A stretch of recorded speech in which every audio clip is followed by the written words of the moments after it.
How to justify text in CapCut. Hi everyone, welcome back to our channel. This is Rose and let's learn to justify text in CapCut. Without further ado, let's begin.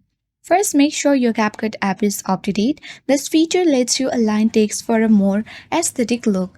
Now open CapCut and select a photo or video or any project which you want to justify the text of.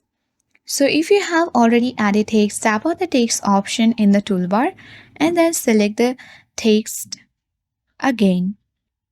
Now tap on the style icon at bottom right or left corner of the screen. Now tap on a style option.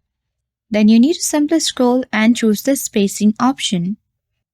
Below the bold, italic and underline option, you will find different text aligned main choices. Select the one you prefer. So you can even adjust the character and the line spacing for better customizations.